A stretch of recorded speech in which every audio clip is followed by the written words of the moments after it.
This I am the a-hole post actually comes from one of our followers. Am I the a-hole for not wanting to talk to my kids again? I, a 33-year-old male, have done all I could to be with my two oldest daughters, who are biologically mine. The girls are 13 and 10, and I do my best to play a role in their life as much as I can, but my ex-wife prevents it as much as possible. It all started when they took up dance classes, and they had to practice on my weekends of custody. The mom would not let them go with me if I was not willing to take them to dance practice, which due to work and me having 3 other kids with my new wife, I felt that this wasn't a fair deal for my children who rarely saw their older siblings. Many arguments came from this with me and my ex. Mine were mostly that I valued time spent with family. My ex just wanted to be not penalized by the dance contract I signed, something I never had input on or agreed to. This went on for a while, and it came to the point where I just asked my girls if they wanted to do dance or spend time with us. I told them how important dance is, but missing 2 practices a month isn't that bad when it comes to being with your family. Originally they agreed, but when their mom heard what I told them, she said I was being manipulative and need to stop talking to them out of dance. Well, a lot happened since, and I got a job out of state. My kids both have phones, and I do my best to communicate with them, and all I kept getting in return were one-word answers. Right when I arrived in the state, I sent them a care package of very thoughtful gifts, things I know that they would love. I never even got a thank you.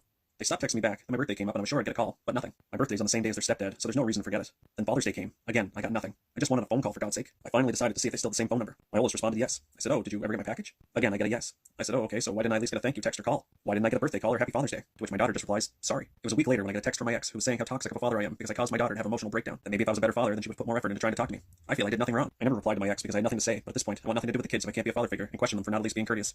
So am I the a-hole? So if I'm gonna start out by saying your girls are only 13 and 10, that's a little young to be holding a grudge like this against them. And honestly, I don't think it should have been a big deal for you to take them to it. And I mean, that is quite the ultimatum you're putting on them by asking them if they want to do something they enjoy or spend time with their family. I mean, who's gonna answer that question any differently? Then you decide to get a job out of state. And I mean, I know when I was a kid, I hated talking on the phone, especially to my parents. Not to mention, many kids aren't exactly thoughtful, but it's not something that you'd hold against them for the rest of their lives. So I'm sorry, OP, but I do feel like you are a bit of an a-hole here. That being said, it's hard to gauge an entire situation from one post. And I do wonder what kind of a role the mother has to play here. Let me know what you guys think in the comments below.